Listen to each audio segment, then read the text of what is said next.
Hi Taurus, welcome to my channel. So these are your love messages. This is for Sun, Moon, Rising, Venus, and North Node in the sign of Taurus. If you are new to my channel, please like, comment, and subscribe. Subscribing helps to grow the channel and to support like small YouTubers, so I would greatly appreciate it, especially if the reading resonates with you.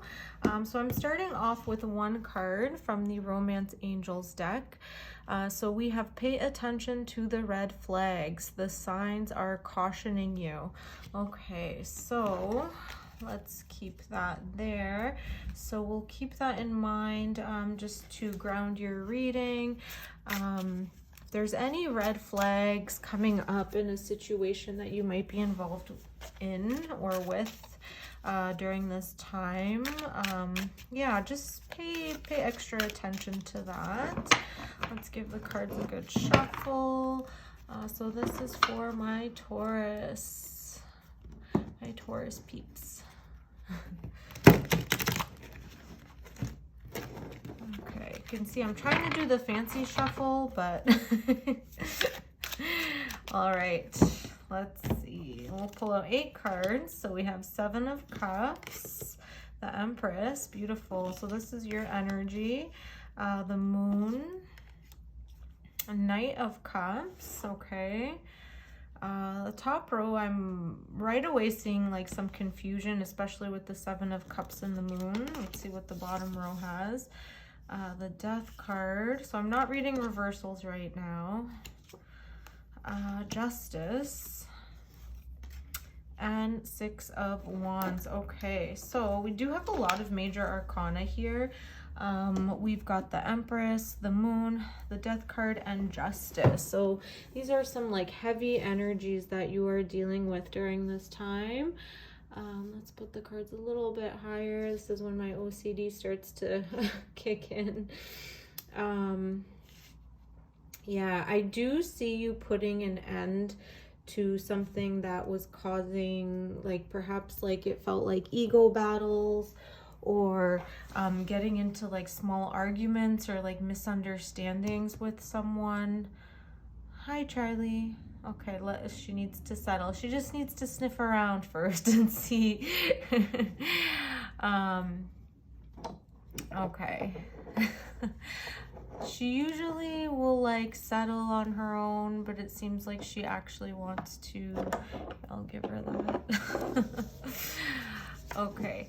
I apologize. You know, sometimes I say this in like every reading she comes into, like sometimes she's so calm and then other times it's like destruction. Okay. Hopefully it's not too destructive for you.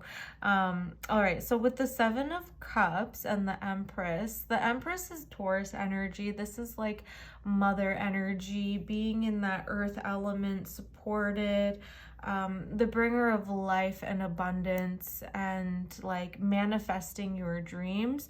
With the 7 of Cups here, there is some confusion happening, and with the Moon on the other side, it's, you know, this is more confusion, like things that are hidden from the conscious mind, things that are in the subconscious.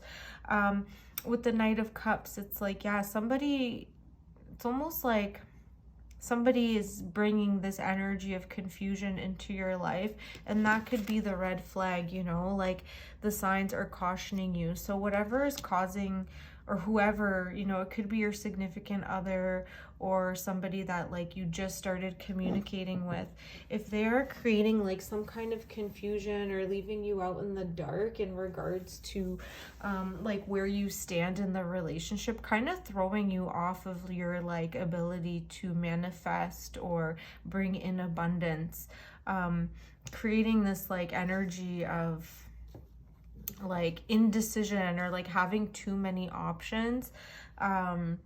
Yeah, like just be mindful of like anybody that might be doing that in your life at this time. I do see with this like love offer coming in that it's going to either end the cycle of confusion and indecision and bring an ending to like arguments or ego battles.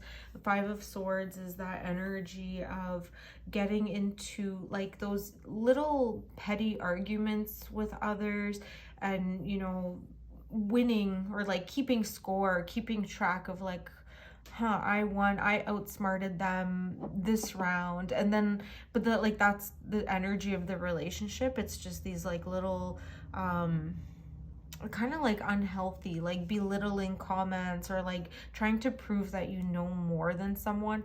So just be mindful, like either whoever is bringing that energy into your life, I do see it kind of balancing itself out. I do see it ending, you know, because it's surrounded by the Death and the Justice card.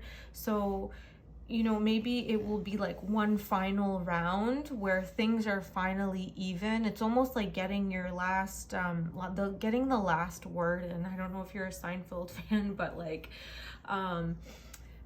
you know, when George is eating all the shrimp and the other guy sitting across the table from him says like, hey George, there's ocean cold, they're running out of shrimp. And then George, like as he's driving home, thinks of like a witty comeback like after the fact. I do see that as being like the final, you know, it's like you're like thinking like so hard, and you know, finally you get like the perfect thing that you want to say, and it's going to like balance the scales and kind of like put an end to that cycle of like these weird, like almost like put downs, you know, like it's an unhealthy, it's a toxic like energy to be in, because it does create that confusion or indecision, almost like also like when you're a kid or like a teenager and you have that like school aged crush, but you don't really know how to flirt, so you're just like poking fun at the other person. It also can be a little bit more innocent in that way, but again, it's a little bit immature and it can be hurtful. So I would take it as a red flag. You know, it's almost like this person is being a little bit misleading. Okay, Charlie, bye-bye. They're almost like being like misleading with their affections, because it's like, no, that's not a good energy. It's not a healthy energy to be in. It does like create almost like this thing in your mind of like, well, they're joking, but there could be like some truth to the joke, or it's like a reflection of their own low self-esteem or insecurity. So I do see that ending, and I do see like balance being brought into the situation, whether you that like the trait of that in the relationship finally, you know, it's being balanced out, like, you know, you're making it clear to the other person like, hey, like that's not cool, can you please communicate with me as an adult, or you're just going to completely like cut them off. Ending with the Six of Wands here, I do see like success, you know, whether you end up with the person or not, whatever outcome that you desire, that's with the Six of Wands, that's what you're gonna get. So it's either like, if you've had enough of this person, this like King of Cups energy that's bringing in this like confusion and like clouding your judgment and ability to manifest, whether you're able to kind of like communicate with them and continue on the relationship, or if you just tell them like, hey, like I'm done, it's over. It's almost like whatever outcome you desire, like that's the outcome that you will get with the Six of Wands here, and balance will be brought to the situation. But yeah, I would say the red flags is like definitely that Five of Swords energy with the Seven of Cups and the Moon. It's like confusion, because like you don't know where you stand, but you are bringing clarity and balance to that situation. Let's get one card from the Yogic Path Oracle deck, just to get a little bit more guidance into this situation. Okay, so we have Manipura. So this is the core chakra. So we have the root chakra, sacral chakra, and then the core. So the Manipura is the core, the color yellow. So this is tied in with the element of fire, and connected to willpower and ability to project yourself out in the world and have confidence in the way that you're expressing yourself. So this is a nice energy that's going to bring in like clarity, almost like opposing this moon energy. And I feel like once you're able to access that like fire within the core, I do see like an element of like anger perhaps as well with the Five of Swords, but as soon as you're able to stand your ground, it will bring that justice and a balance back into your life. Anything like Pilates or core work, breath work, anything that activates the core, that will help you to access that energy. So that's a really nice like part of the body to work with energetically. And let's close your reading, Taurus, with one more card from the Animal Spirit Guide book. A lot of my cards decks are like new or barely used, so they're very slippery. Okay. Oh, we have Spider. So this is earth energy, spider. So I will read the message from the guidebook.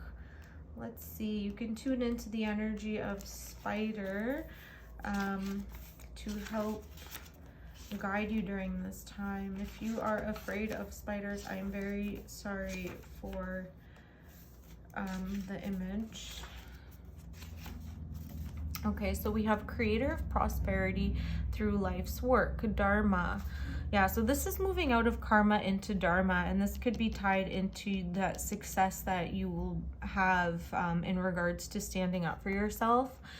So the spider is an ingenious creator. Its greatest gift is weaving the thread of dharma into a vast, intricate web that supports the spider and those around it, both financially and spiritually.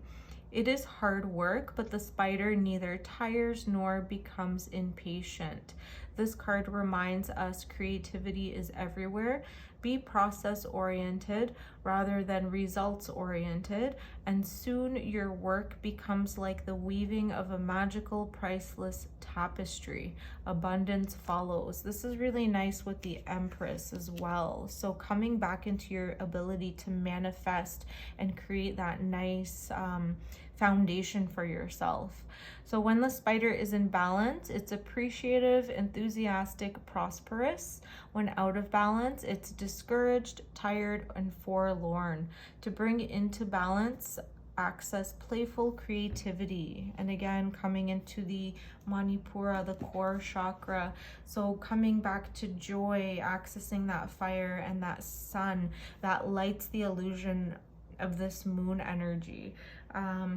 Yeah, so Taurus, that's the love reading that I have for you at this time. So, you know, paying attention to any red flags, cutting out like those weird like little arguments that you might be having that are throwing you off track, coming back into a state of equilibrium and balance within yourself. So let me know in the comment section if this reading did resonate. Again, please like and subscribe if it did, and I will see you on the next one. Bye, Taurus.